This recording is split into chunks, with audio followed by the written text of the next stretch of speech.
Doctor Shivakumar Lal గారు, Congress party senior నాయకులు. శివకుమార్ లాల్ గారు నమస్తే. నమస్తే రవి గారు. నమస్తే. ఏంటి ఈరోజు బీసీ నాయకులతోటి సమావేశం నిర్వహించారు?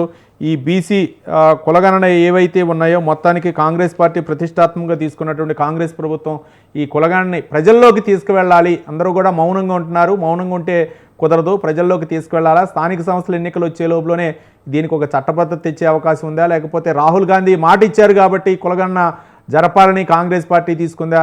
ఒక పక్క ఏమో ముఖ్యమంత్రి చెప్తున్నారు, ఏ ముఖ్యమంత్రికి దక్కనటువంటి అరుదైనటువంటి ఘనత నాకు దక్కింది. చరిత్రలో కాంగ్రెస్ ప్రభుత్వం చేసినటువంటి ఈ కులగణన ఏదైతే ఉందో మిగిలిన దేశానికే రోల్ మోడల్గా ఉండాలా, మిగిలినటువంటి రాష్ట్రాలు కూడా ఆదర్శంగా తీసుకోవాలా అనే విధంగా రేవంత్ రెడ్డి వ్యాఖ్యానించారు. ఇది రాజకీయ అంశంగా రిజర్వేషన్ చూడాలా ఈ యొక్క కులగణనని, మరో పక్క ప్రభుత్వం చిత్తశుద్ధితోటే నిర్వహించింది అనుకోవాలా? ఓ పక్క ప్రతిపక్షాలు విమర్శిస్తున్నాయి.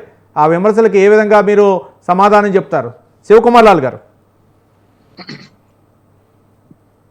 ముందుగా స్వతంత్ర బిగ్ టాక్ ప్రేక్షకులకు, మీకు ప్యానల్ ఉన్న వారికి నమస్కారం. నమస్కారం. ఇప్పటి వరకు నరసింహరావు గారు మాట్లాడేది వినడం జరిగింది, అరవింద్ మాట్లాడడం జరిగింది వినడం జరిగింది. అయితే ఇక్కడ ఒకటి ఏమంటే, ఫస్ట్ బీజేపీ పార్టీ ఏదైతే పార్లమెంట్ లో మా రాహుల్ గాంధీ గారు కులగణన చేయండి, జనగణన చేయండి, జిస్కి ఇస్సేదారి ఉస్కి భాగ్యదారి అనేది పార్లమెంట్ లో స్తంభింపజేసి చేయడం జరిగింది.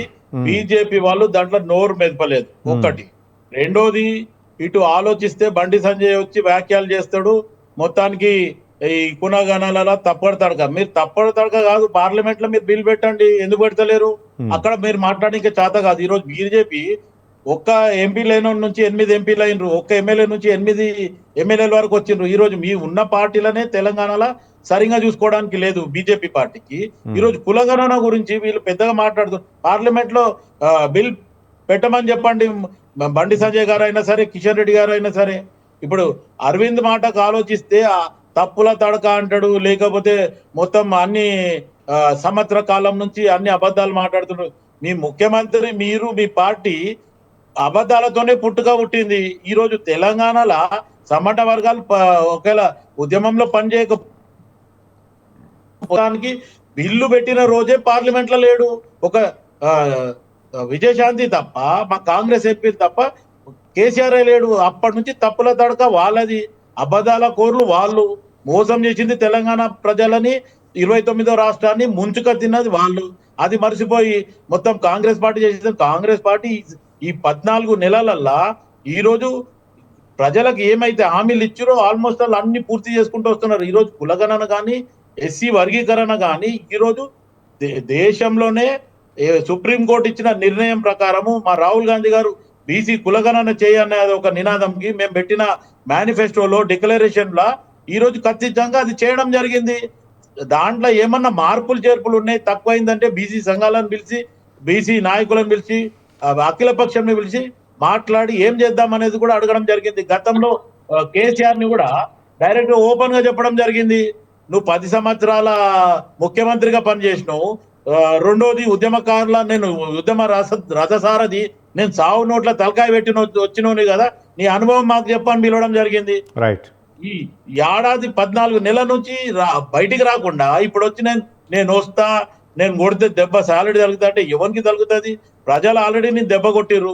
ప్రజలు కొడితేనే నువ్వు ఫామ్ హౌస్ లో వండుకుంటాను గతంలో ప్రామిస్ చేసినావు, ఫామ్ హౌస్ లో వండుకున్నావు. దాని తర్వాత మళ్ళీ ఇప్పుడు కొత్త డ్రామా అయింది, ఆయన బయటకు వస్తాడు, అమ్మ పూలు వచ్చి ఏమొస్తుంది? అమ్మ పూలు వచ్చి ఆఖరికి వస్తే ప్రజలని నిన్ను మూలగా వండబెట్టిర్రు. ఈ రోజు నువ్వు మళ్ళీ కొత్తగా నువ్వు వచ్చి చేసేదేం లేదు. ఈ రోజు ప్రజలు ఎవరైతే ప్రతిపక్ష నాయకులు కానీ, లేకపోతే సమాజంలో ఉన్న సోషల్ సర్వీస్ చేసే వాళ్ళు నీ మీద కేసు వేస్తుండ్రు. 2,75,000 4 లక్షల రూపాయలు ముఖ్యమంత్రిగా నువ్వు తీసుకుంటున్నావు. ప్రజలకు పనిచేయనప్పుడు ప్రతిపక్ష నాయకుడు ఇంకోవరికన్నా ఇచ్చి నువ్వు పక్కన వెళ్ళిపోవాలి, నీ మీద కేసులు ఫైల్ అవుతున్నాయి. ఒక్కసారి అదే ఆలోచించాలా. ఈ రోజు నిజంగా కూడా కాంగ్రెస్ పార్టీ చేసిన బీసీ కులగణనలు కానీ, ఎస్సీ వర్గీకరణలు కానీ నిజంగా కూడా ప్రజలు హర్షించాలా. కాంగ్రెస్ పార్టీ అధికారంలోకి వచ్చిన తర్వాత 30 ఏళ్ల నుంచి ఎంఆర్పిఎస్ పోరాడానికి ఈ రోజు ఒక ఫుల్ స్టాప్ పెట్టి చేయడం జరిగింది. మొత్తానికి ఎస్సీ వర్గీకరణ క్లాసిఫికేషన్ చేయడం జరిగింది. ఇటు మొత్తానికి బీసీ కులగణన కూడా ఎప్పుడో గతంలో చేసింది. తర్వాత మిమ్మల్ని చేయని అడిగినప్పుడు మీరు చేయలే.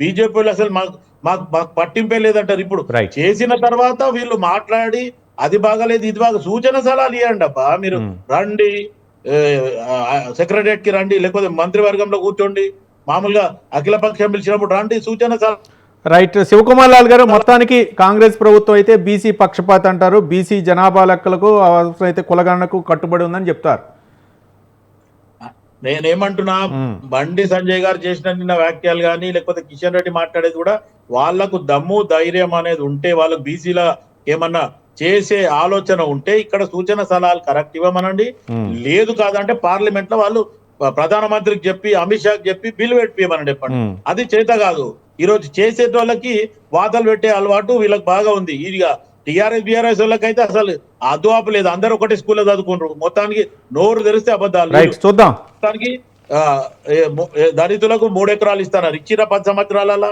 దళిత బంధు అన్నారు 30% వీళ్ళే తిన్నారు స్వయానా అప్పట్లో ఉన్న ముఖ్యమంత్రి చెప్పడం జరిగింది దళితుని ముఖ్యమంత్రి చేస్తాడు నేను కావాలి కుక్కలాగా ఉంటాడు ఇలా ఈ చెప్పిన దాంట్లో ఏదైనా ఒకటి చేసింటా వాళ్ళు ఏ ప్రాజెక్టులు పెట్టినా దాంట్లో స్కామ్లు మొత్తానికి వీళ్ళు పెట్టిన స్కీమ్లంతా స్కామ్లే ప్రజలకు తెలియదా ఈ రోజు కాళేశ్వరం ఏమైంది బాహుబలి మోటార్స్ ఏమైనాయి పెద్ద గొప్పలు చెప్పుకున్నారు డిస్కవరీలో వేరే సబ్జెక్ట్ అండి వేరే సబ్జెక్ట్ కులగణన కుటుంబ సర్వే గురించే మనం మాట్లాడాలా బీసీలని ఎవరు ఏమంటున్నా రవి గారు ఎదుటోళ్ళు మాట్లాడేటప్పుడు ఆలోచించాలా ఈ నరసింహరావు గారు ఒక్క నిమిషం శివకుమార్ లాల్ 1 year లోనే ఈ రోజు కాంగ్రెస్ పార్టీ చెప్పింది చెప్పినట్టు చేస్తుంది ఈ రోజు మీరు 10 సంవత్సరాల రైతు రుణమాఫీ చేయలే ఈ రోజు కాంగ్రెస్ పార్టీ సంవత్సర కాలంలో రైతు రుణమాఫీ చేసింది ఈ రోజు ఇంకొకటి ఏంది ఒక 2000 రైట్ శివకుమార్ లాల్ గారు ఒక్క నిమిషం దాని గురించి అంటున్నారు ఈ రోజు రేషన్ కార్డులు కానీ ఇవన్నీ కానీ ఆల్రెడీ ప్రజలకు వచ్చేలాగా చేస్తున్నారు శివకుమార్ లాల్ గారు ఒక్క నిమిషం